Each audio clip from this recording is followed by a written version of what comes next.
passemos ao ato de edificação, em que a palavra do Senhor será pregada aos nossos corações nesta noite.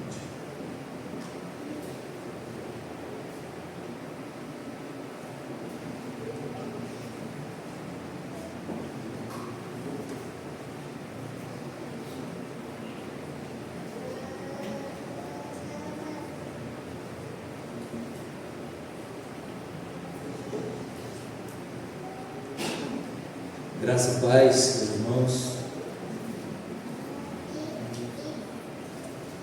Vamos abrir a palavra do Senhor em Amós, capítulo 5.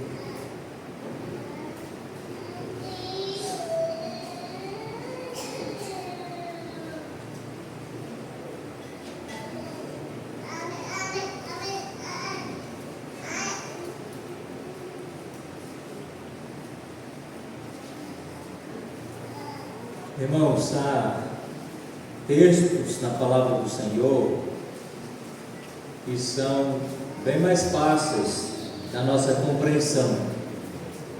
Outros textos já não são tão simples para se compreender. Então, já que você veio à casa do Senhor nesta noite, dedique bastante atenção para que você possa compreender aquilo que será ensinado, será exposto através de Amós, capítulo 5, versos 4 a 6. Amós 5, versos 4 a 6, está escrito: Pois assim diz o Senhor à casa de Israel: buscai-me e vivei. Porém não busqueis a Betel, nem venhais a Gilgal, nem passais a Berseba, porque Gilgal certamente será levada cativa, e Betel será desfeita em nada. Buscai ao Senhor e vivei, para que não se irrompa na casa de José como um fogo que a consuma, e não haja em Betel quem o apague.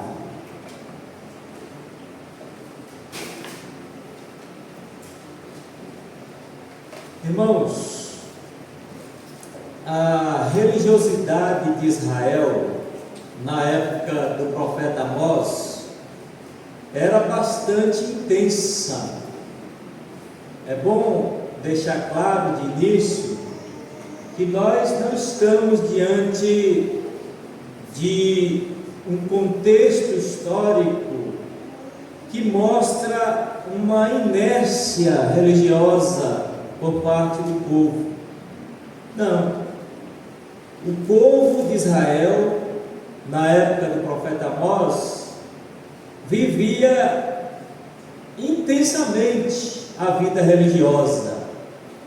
Porém, a religiosidade era profundamente corrompida. Então o problema não era o ativismo religioso ou a ausência da prática da religiosidade. O problema era a corrupção que permeava a vida religiosa. Embora o povo fosse extremamente religioso em práticas externas, suas atitudes estavam distantes do caráter que Deus exigia. As suas práticas estavam muito abaixo daquilo que Deus queria. Havia cultos frequentes, ofertas e festas religiosas luxuosas. Os israelitas cumpriam os rituais com zelo, mas os motivos eram um prazer pessoal. O motivo era para cumprir as tradições. Eles faziam as suas programações mas não tinham temor, não tinham reverência a Deus. O templo, que era o local de adoração, na verdade estava sendo mais como um cenário de pompa e bajulação política do que um lugar de genuína adoração. Eles estavam descaracterizando não somente a prática religiosa, mas também o local em que se deveria adorar. A religião virou um instrumento político, especialmente após Jeroboão I criar santuários alternativos em Betel e Dan para impedir que o povo fosse a Jerusalém prestar cultos a Deus. Assim, meus irmãos, veremos que a mensagem de Amós, um profeta do Antigo Testamento, é muito mais relevante para nós hoje do que normalmente imaginamos. O profeta Amós é uma voz que grita também na sociedade em que nós vivemos, no meio de práticas religiosas que estão diante de nós. Em um mundo repleto de opções, de caminhos, Amós nos confronta com uma questão fundamental aqui, meus queridos. Ele é como se estivesse perguntando para nós: onde de fato vocês estão buscando Deus? Onde vocês estão desenvolvendo relacionamento com o Senhor? E mais, como vocês estão desenvolvendo relacionamento com Deus? A nação de Israel, no auge da sua prosperidade, estava em grande perigo espiritual, buscando a Deus nos lugares errados, desenvolvendo um tipo de relacionamento com Deus muito distante daquilo que era prescrito na palavra do Senhor. Então, o profeta de Deus oferece uma solução simples e direta aqui no texto que nós lemos. Ele começa a sua mensagem com um alerta. Em primeiro lugar, o profeta fala sobre o perigo de uma religiosidade superficial. O povo de Israel, como eu disse, embora profundamente religioso, estava depositando sua fé em rituais, depositando a sua fé em lugares sagrados. Veja o que diz, versículo 5. O profeta começa a sua palavra dizendo: não busqueis a Betel, nem venhais a Gilgal, nem passais a Berseba, porque Gilgal certamente será levada cativo, e Betel será desfeita em nada. Volte um pouquinho para o capítulo 4, versículo 4. Veja que nesse momento, em 4:4, Amós ironizou o povo, dizendo que quanto mais eles iam a Betel, mais eles multiplicavam seus pecados. Quanto mais eles iam àquele lugar sagrado, aquele local de peregrinação, mais eles aumentavam seus pecados. Agora em 5:5, ele dá uma ordem contundente. Ele diz: não busqueis a Betel, não vá a Betel. Irmãos, para entendermos este versículo, nós precisamos recorrer ao contexto da divisão do reino de Israel. E o texto que lemos na liturgia é útil para termos uma compreensão resumida daquilo que estava acontecendo após Saul governar, após Davi e logo aí nessa transição de Salomão para o seu filho. Então veja que no contexto histórico bíblico nós aprendemos que a divisão do reino de Israel, tente acompanhar isso, a divisão do reino de Israel ocorreu por volta do ano 930 antes de Cristo, logo após a morte do rei Salomão. Então, com Saul, Davi e Salomão, existia um reino unido. Depois, o reino se dividiu. E esse evento, que é a divisão do reino, marcou uma virada drástica na história bíblica, com profundas implicações políticas, religiosas e sociais.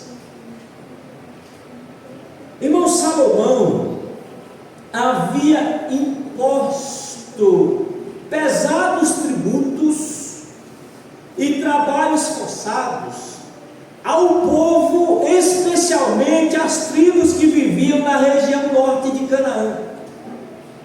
Vamos tentar pensar comigo assim. Então, quando o povo de Israel chega em Canaã, o povo vai recebendo as heranças, e uma parte vai habitar no norte, outra no sul, outra no leste, outra no oeste. O fato é que a terra está sendo dividida. Mas, conforme nós sabemos, o povo do norte estava sofrendo bastante. Sofrendo por quê? Porque Salomão estava impondo tributos pesados. Esse contexto não está muito longe de nós. Vê o que está acontecendo no Brasil e nos Estados Unidos? Tributos. É exatamente isso que está acontecendo aqui. Impostos pesados, tributos pesados. O povo do norte estava sofrendo por conta desses tributos. Então, quando o filho de Salomão, Roboão, assumiu o trono, Salomão morreu. Quando Roboão assume o trono, os líderes pediram que ele baixasse as cargas tributárias, que aliviasse o problema que o povo do norte estava sofrendo, enfrentando. Mas Roboão, influenciado por conselheiros jovens e arrogantes, recusou abaixar os tributos. E como resultado, 10 das 12 tribos se rebelaram e proclamaram Jeroboão como rei, formando o reino do norte, que é Israel, com capital em Samaria. Então aconteceu um racha, um cisma, uma divisão. O povo do norte vai seguir a sua vida e o povo do sul a sua vida. As duas tribos restantes, que eram Judá e Benjamim, permaneceram fiéis a Roboão, filho de Salomão. E aí constituiu então o reino do sul, que é Judá, com a capital em Jerusalém. Então o que é que nós temos agora? Reino do norte, capital Jerusalém, rei Jeroboão I. Reino do sul, a mesma coisa que Judá, capital do reino do norte é Samaria. A capital de Judá é Jerusalém, com Roboão. Então, como o centro de adoração em Jerusalém, como o centro de adoração era em Jerusalém, Jeroboão se viu em apuros. Por que Jeroboão se viu em apuros? Porque ele imaginou o seguinte: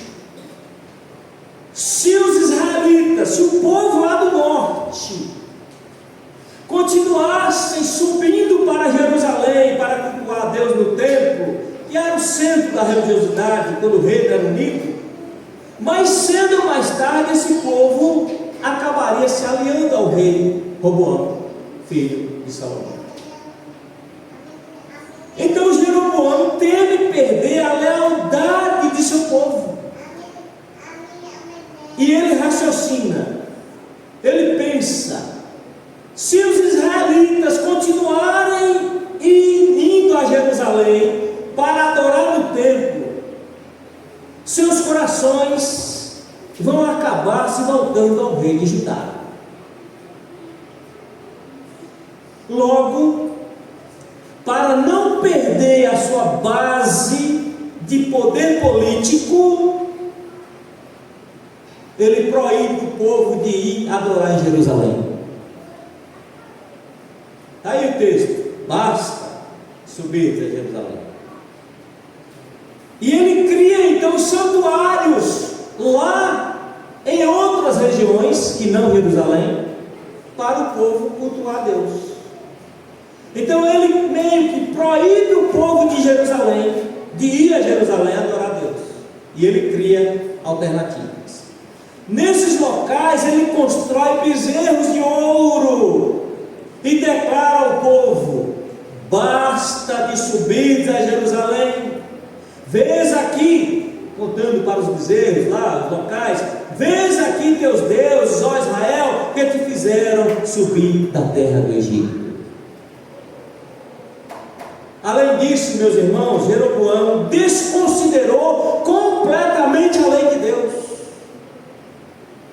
Ele construiu casas de altos, que é o equivalente a santuários ilegítimos para o povo adorar. Na nossa linguagem aqui, ele saiu construindo templos para o povo adorar. Ele nomeou sacerdotes que não era da tribo de Levi.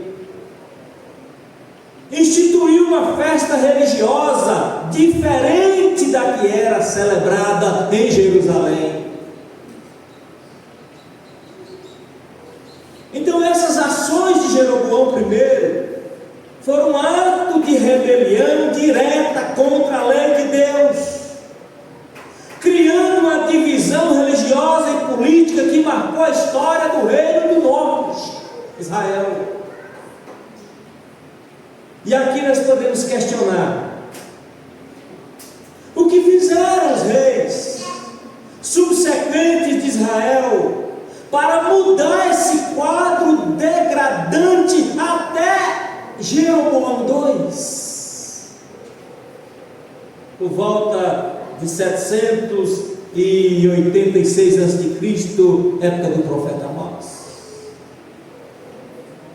Então esses reis que substituíram Jeroboão I fizeram o que para mudar a história? Para acabar com a idolatria? Para acabar com as peregrinações, com a romaria? Eles não fizeram nada, absolutamente nada.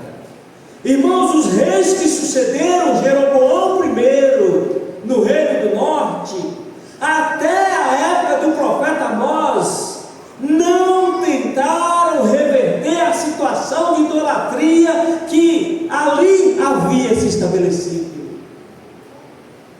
Pelo contrário, a maioria deles seguiu o mesmo padrão, seguiu a mesma decadência espiritual e moral do reino, e isso se aprofundou e se alongou há vários anos, com certeza mais de 150 anos. A Bíblia descreve a história desses reis e a avaliação geral é bastante negativa. Eu tenho certeza que os irmãos já ouviram esta frase: e não se desviou dos pecados de Jeroboão, filho de Nebate, que fez pecar Israel. Essa frase é um refrão constante em relação a muitos dos monarcas que governaram o reino do norte, o reino de Israel. Os reis não fizeram nada para mudar o quadro. No geral, o quadro religioso em Israel permaneceu degradante até a época de Amós. aos bezerros de ouro, a mistura com cultos pagãos e a injustiça social se tornaram marcas registradas no reino do norte. Jeroboão II, que não é o mesmo de Jeroboão, o primeiro rei, isso aqui já é, se não falha a memória, o 13º. Então Jeroboão II, o rei da época do ministério de Amós, foi um rei poderoso, foi um rei militarmente vitorioso, mas a sua prosperidade não foi acompanhada de uma reforma espiritual. A nação vivia em uma época de riqueza e ostentação, mas essa prosperidade mascarava uma profunda corrupção moral e espiritual, que é exatamente o que o profeta Amós denuncia com tanta veemência no seu livro.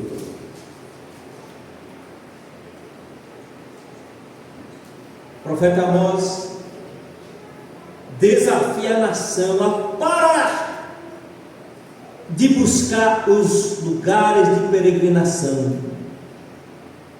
Ele desafia o povo a parar de ir a Betel, Gilgal e Berseba, que haviam se tornado centros de idolatria, locais de religião, mas sem a presença de Deus.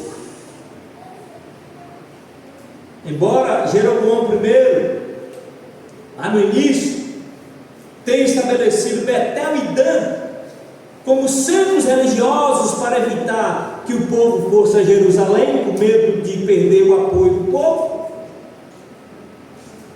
a ascensão de outros locais de culto, como Gilgal e Berseba, mostra que o povo de Israel, o povo do norte, não se limitou apenas aos templos construídos por Jeroboão I. Eles buscavam a validação de sua fé em lugares que pareciam ter uma autoridade histórica, mesmo que isso significasse viajar para o território do reino vizinho. Eles pegaram esses nomes. Ó, Betel tem a ver com Jacó, Berseba tem a ver com Abraão. Então vamos para lá, vamos cultuar. O fato é que eles viam a peregrinação a Berseba como um ato de fé legítimo, ignorando o fato de que estavam, na verdade, participando de uma idolatria generalizada que corrompia todos aqueles locais. Portanto, o profeta Amós, ao denunciar a peregrinação a Berseba, junto com Betel e Gilgal, estava mostrando que a corrupção religiosa havia se espalhado por todo o território. As cidades estratégicas estavam infestadas de peregrinações, de romeiros, de povo que tentava de um certo modo expressar a sua fé, mas não estava buscando Deus verdadeiro.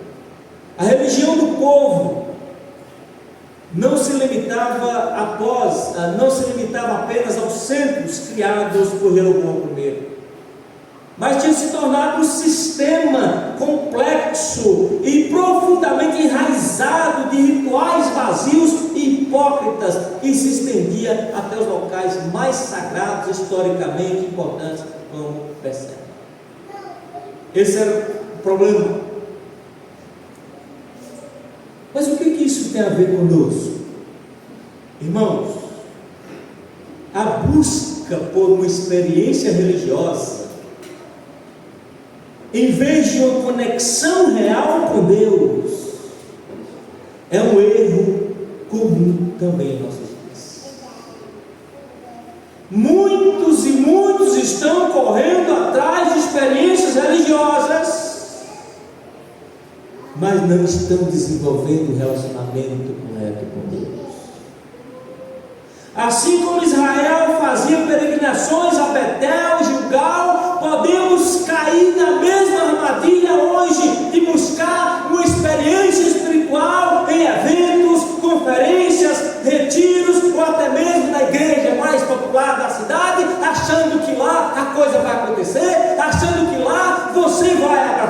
Senhor, que você vai estar desenvolvendo vida e comunhão com Deus. O perigo não está nos locais em si, mas o perigo está na esperança ilusória de que a mera frequência a esses lugares ou a participação em rituais possa substituir uma vida de obediência e adoração ao Deus verdadeiro.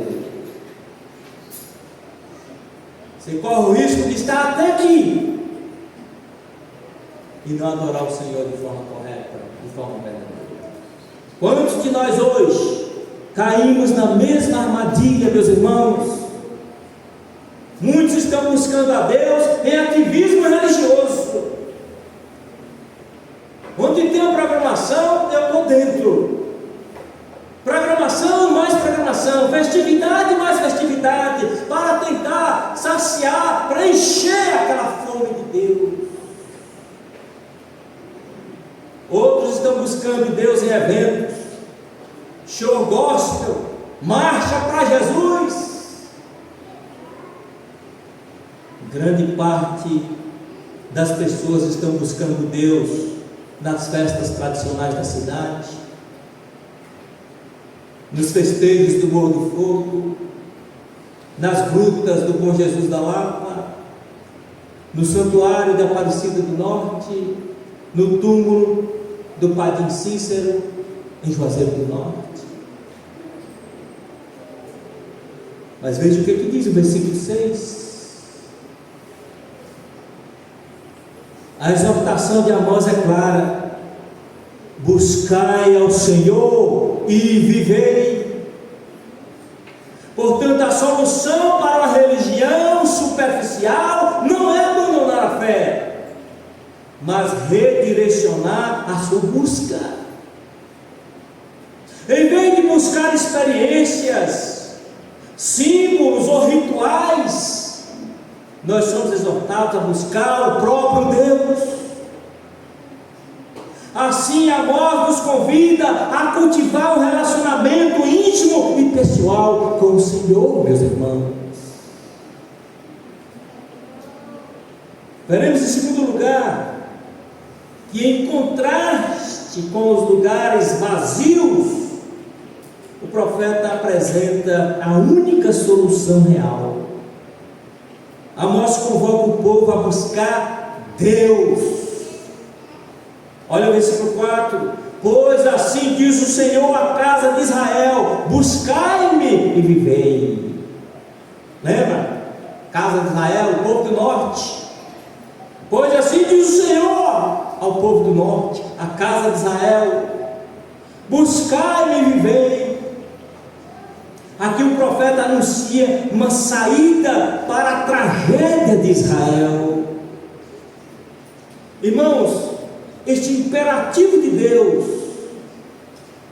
é o coração da mensagem, é o ponto alto da mensagem, é o ponto alto desse capítulo 5.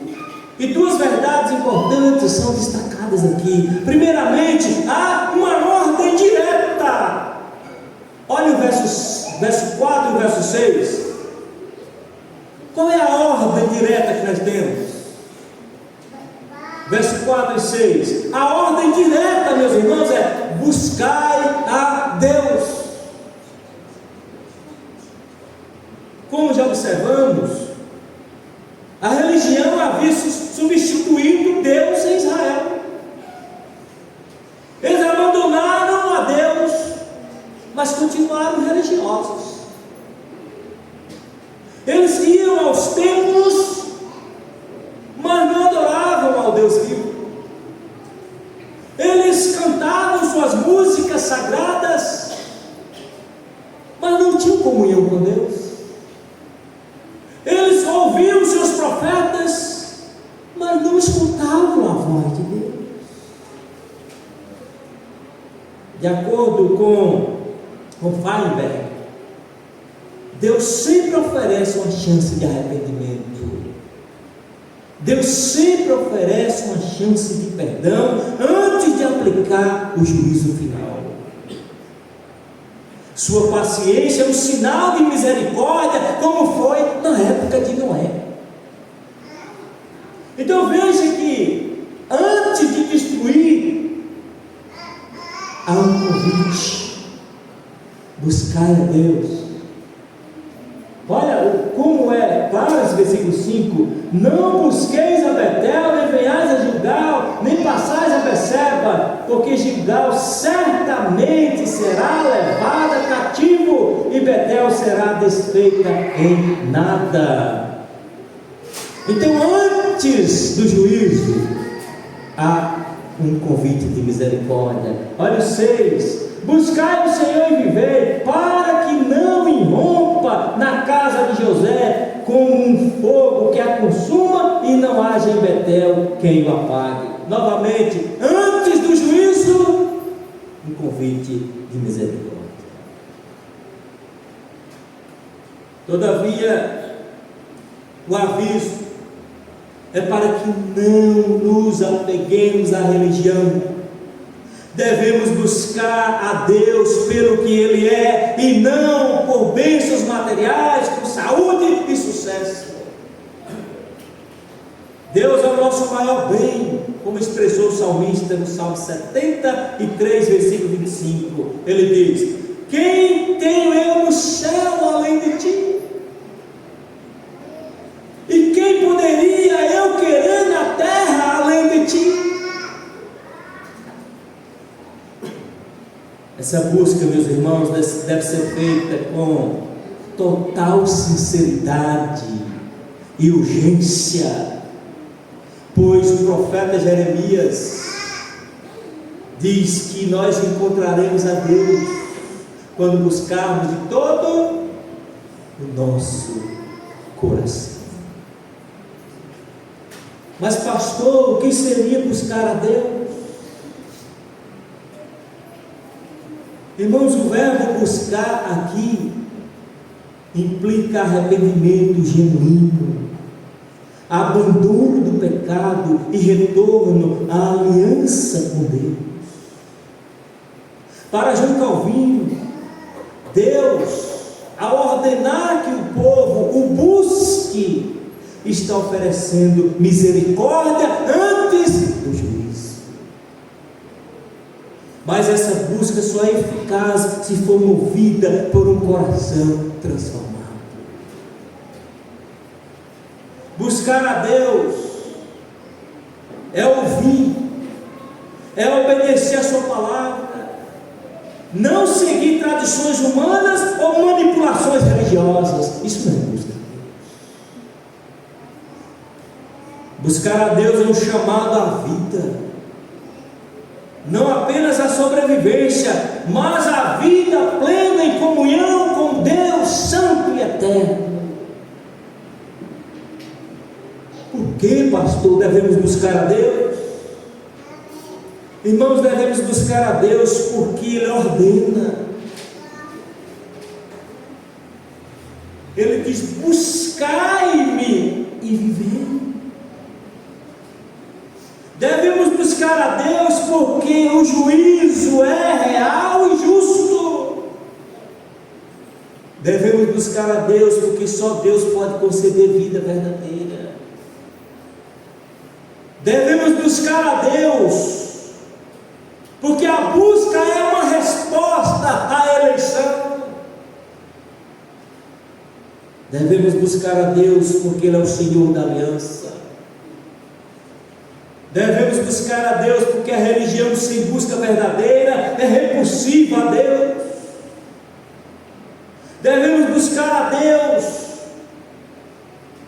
porque só em Deus há abundante redenção.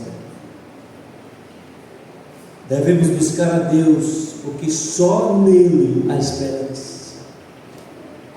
Devemos buscar a Deus porque só Ele pode dar vida. Devemos buscar a Deus porque esta é uma questão de vida ou morte espiritual.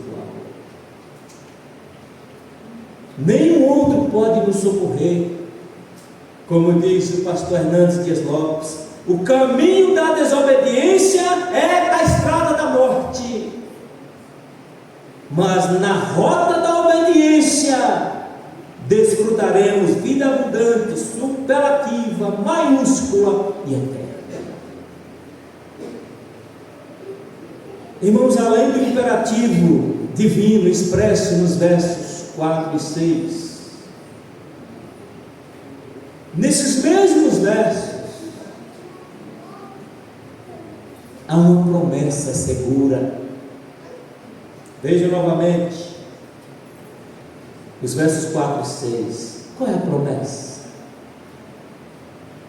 A promessa é: vivei.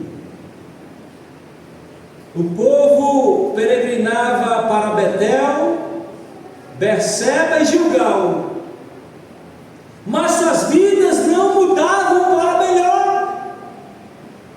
Eles participavam da romaria, mas permaneciam espiritualmente cegos e presos aos seus próprios pecados. O povo buscava significativo na vida por meio de rituais, mas a verdadeira vida só pode ser encontrada em Deus. De acordo com João 17:3, a vida eterna consiste em conhecer a Deus. Irmãos, nem mesmo as bênçãos de Deus podem substituir Deus. Só há vida quando o homem se volta para Deus. Deus é o manancial de águas vivas. Deus é a fonte inesgotável de vida. Calvino enfatiza que a morte e o sofrimento do povo eram resultados de sua própria teimosia e da busca por uma religião falsa, uma religião superficial. A verdadeira vida e a bênção só podem ser encontradas quando o homem abandona a sua corrupção e volta para Deus de maneira autêntica, de maneira completa. Então, o convite buscai-me e vivei é mais do que uma exortação profética. O convite buscai-me e vivei é um chamado à transformação que ecoa hoje no tempo em que nós vivemos.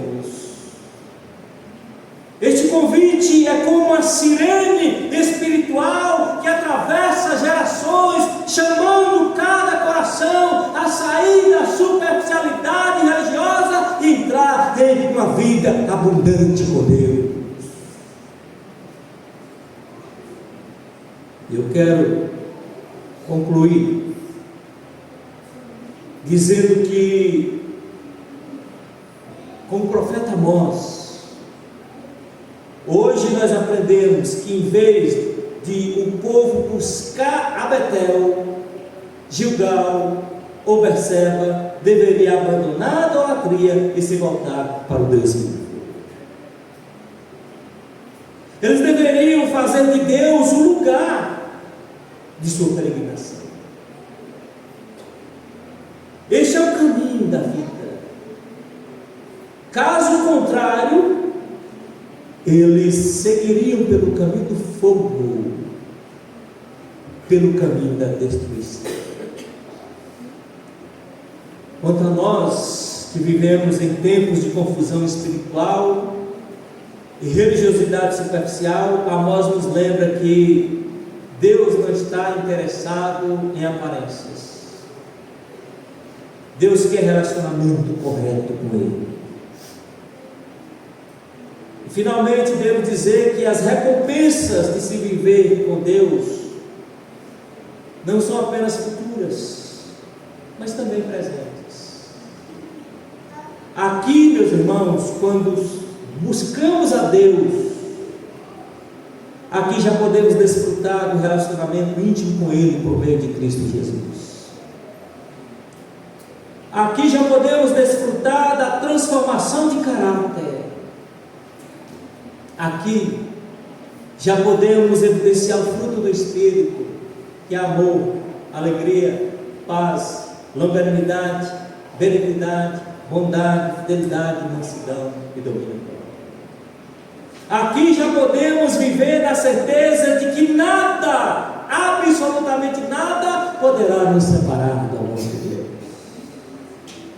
Aqui já podemos desfrutar da alegria de pertencer à comunidade dos santos.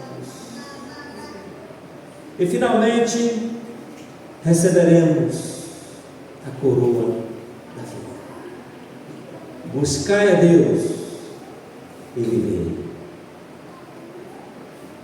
Esta é uma sirene espiritual que soa, nos convidando para melhorarmos o nosso relacionamento com o Senhor.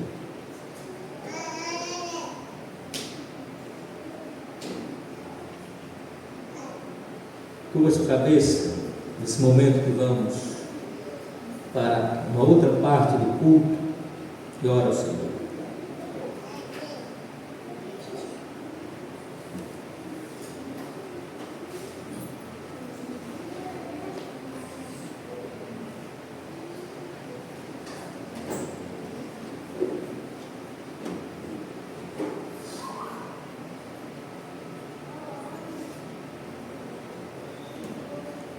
Meus irmãos, aqueles que estão buscando a Deus corretamente já podem desfrutar da mesa do Senhor. Esta mesa que foi instituída por Cristo Jesus, esta mesa que deve ser montada, celebrada até que Ele venha. Esta mesa que não será desfeita com o tempo. Esta mesa que será também uma realidade da eternidade. Então, aqueles que estão buscando a Deus e desenvolvendo um relacionamento com Ele, já podem desfrutar daquilo que um dia estaremos efetivamente participando com o Senhor Jesus Cristo na glória eterna e na companhia de todos os santos. E se você não participa dessa mesa hoje, a sirene espiritual deve continuar soando em seus ouvidos. Busque a Deus, buscai a Deus e vivei. Se você ainda não tem o privilégio de participar, de desfrutar deste banquete, é hora de você reconsiderar a sua vida espiritual.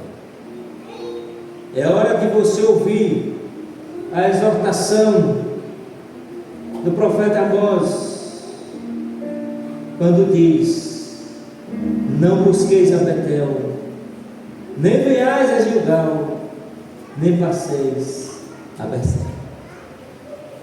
Buscai ao Senhor. Oremos ao nosso Deus. Você que já tem o privilégio de participar desta mesa,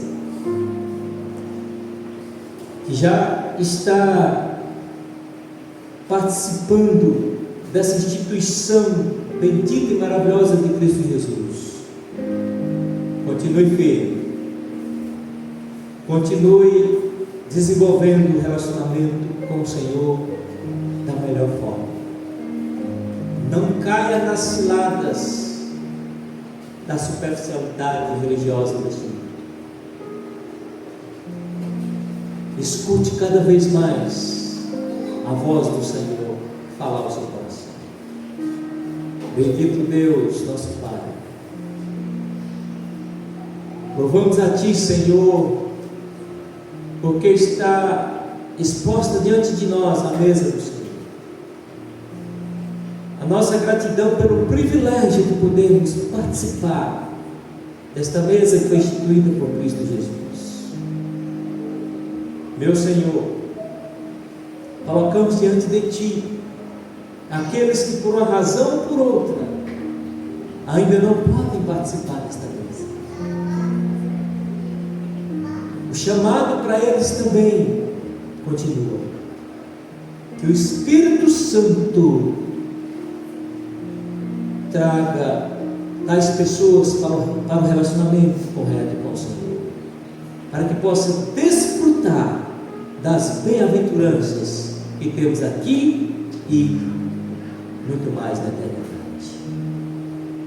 Aos irmãos que já estão participando ativamente desta mesa, que eles continuem firmes em um relacionamento alinhado com a sua palavra, um relacionamento com o Senhor, conforme prescreve a Escritura Sagrada.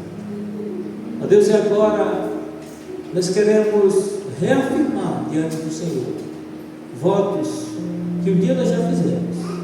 Queremos nos comprometer em sermos, meu Deus, fiéis à aliança com o Senhor. Pedimos graça para continuarmos firmes até a morte. Pedimos que nos perdoe pelos vacilos, as infidelidades, as transgressões que, como filhos do Senhor, temos cometido. Ó Deus, purifica as nossas vidas. Tenha misericórdia de nós. Em nome de Jesus Cristo. Irmãos, esta mesa não é exclusiva da Igreja Presbiteriana do Brasil. É mesa do Senhor. E, portanto, aqueles que estão em comunhão com o Senhor têm direito de participar desta mesa. Quero convidar os irmãos que vão participar, que fiquem de pé, por gentileza. Quero convidar o presbítero de disponibilidade, Aparecido, para nos auxiliar, tendo em vista o presbítero Ronaldo está ocupado ali com o teclado. O presbítero Aparecido, auxiliar na distribuição do pão. Enquanto isso, nós vamos cantar o hino 268, com o presbítero Ronaldo, hino 268, redenção, pendurado no madeiro.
Jesus, pudeste assim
Podeis sentar. Se alguém foi omitido na distribuição do pão, do cálice, eu peço por gentileza.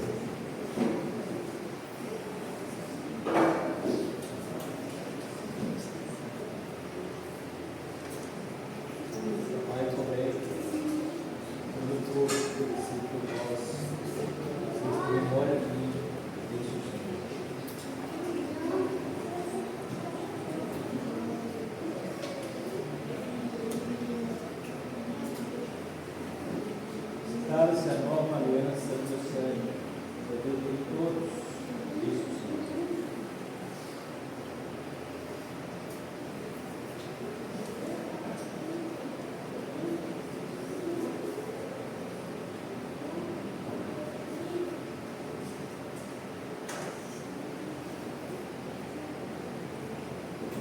Oremos a oração final. Nosso Deus, a nossa gratidão, porque estamos encerrando as atividades deste dia do Senhor. Louvamos a Ti pelos nutrientes que recebemos, que de fato a nossa alma seja fortalecida, que possamos viver bem nesta semana, exaltando o nome do Senhor, vivendo como o Senhor quer, representando bem o Senhor em nosso trabalho, no lazer, em casa, com a família, onde estivermos, possamos glorificar o nome do Senhor. Pedimos, meu Deus, que fortaleça o testemunho da tua igreja, de modo, meu Deus, que as pessoas vejam em nós a luz de Cristo Jesus e possam se interessar em caminhar juntamente conosco, conhecendo mais e mais da palavra do Senhor. Esta é a nossa oração, em nome de Jesus. E pede, meus queridos, receber a bênção. Que a graça do nosso Senhor e Salvador Jesus Cristo, o amor de Deus, nosso Pai, a comunhão e as consolações do Espírito Santo sejam com todos vós, hoje e para todo sempre. Amém.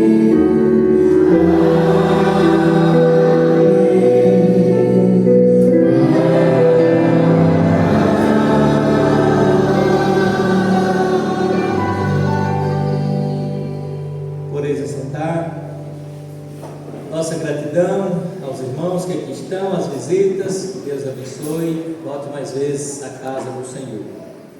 Irmãos, conforme a nossa escala, nós teremos dia 16 a inauguração da congregação em Rio da Caixa. Ore, porque já tivemos contratempos em outros momentos que marcamos, não deu certo. Mas agora, com fé em Deus, dia 16, faremos a inauguração da congregação em Rio da Caixa. Estamos pensando em montar uma caravana para ir no sábado, agora, próximo sábado, para no mínimo 3 atividades. Um trabalho de evangelização, convites, divulgação do evento, trabalho de limpeza no templo, tirar poeira, lavar, enfim, e também capinar ao redor da construção do templo. Vamos, assim que o conselho aprovar aqui, nós vamos então soltar essa nota no grupo. E aqueles irmãos que quiserem participar desses 3 momentos, né, ou de você quer atuar evangelizando, ou lavando a igreja, tirando a poeira ou capinando, nós vamos dar essas opções lá no grupo da igreja para você decidir, colocar seu nome e participar com a gente. Vamos divulgar o horário tudo direitinho, tá bom?